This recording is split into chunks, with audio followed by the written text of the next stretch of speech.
Hey, what's happening, guys? Freshly Cuts here, tuning in.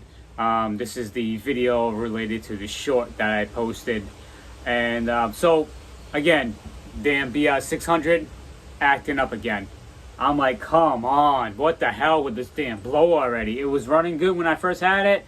I did buy it secondhand, and it has a lot of hours on it, and she's getting tired, so she needs fixing.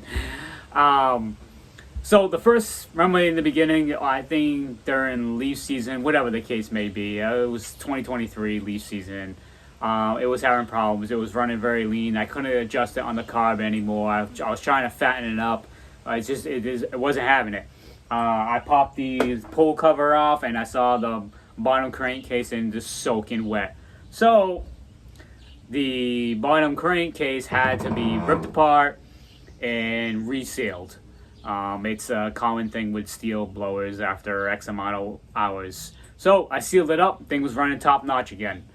Awesome, fixed it. A couple months later, started acting up again. I'm like, are you serious? Did the freaking damn crankcase seal it, let go? I'm like, I use good stuff. No, that wasn't the issue. It was the fuel line. It was getting spongy. Steel fuel lines, after a long period of time, the gas breaks down the rubber material and it gets really spongy. So as you're full throttle, it's drawing that fuel in that vacuum, and it starts to close the fuel line, and it cuts the fuel off, and it starts to just bog out and sound like freaking crap.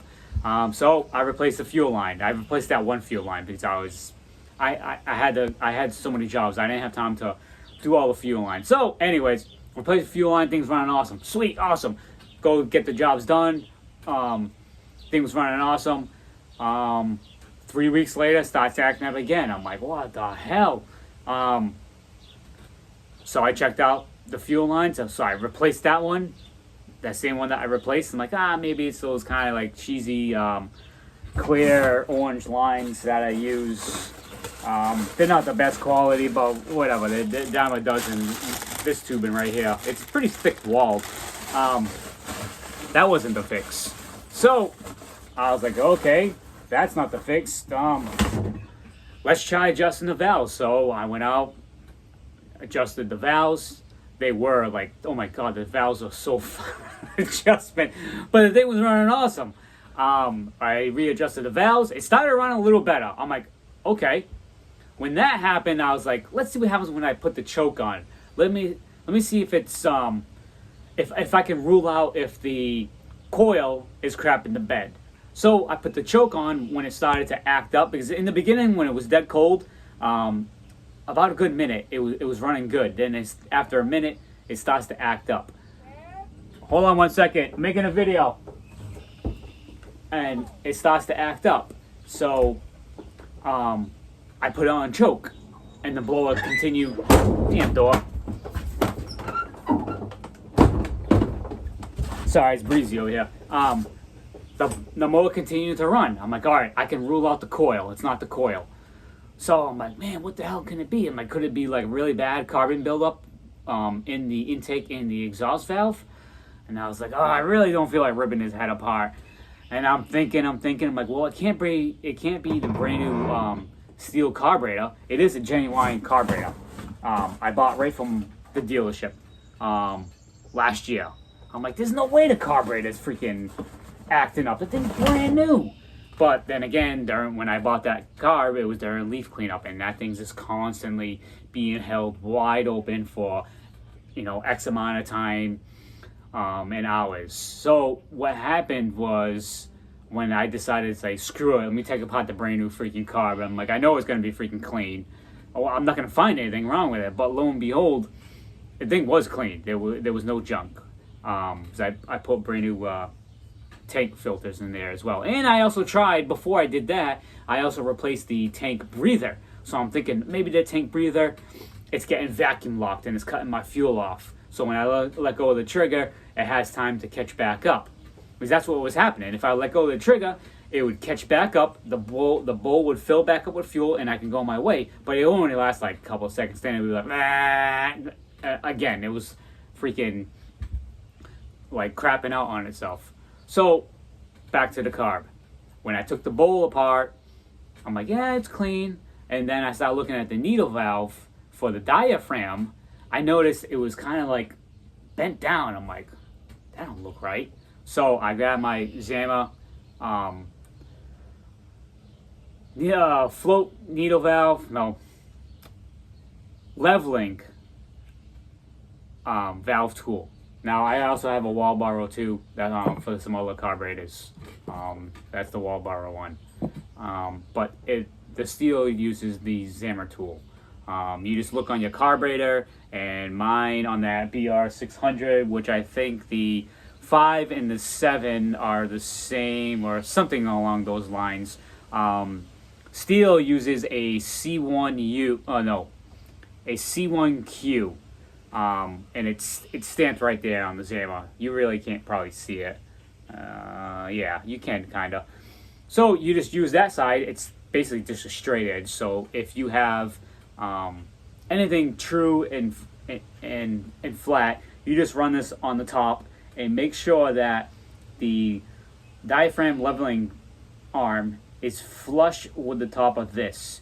You don't want it to be low, because if it's low, then it's just pouring in too much fuel, and it's just going to run like crap. And you don't want it too high, because then it's not going to be having enough fuel. It's basically going to be like grandma's porridge, just right.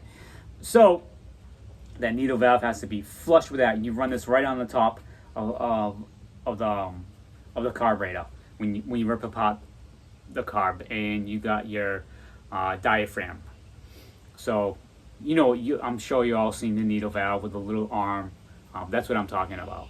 So when I saw it, I noticed it was bent really down. So the thing's just dumping fuel, and I was like, that explained why my fuel was like not getting very far, and it was chewing up so much fuel.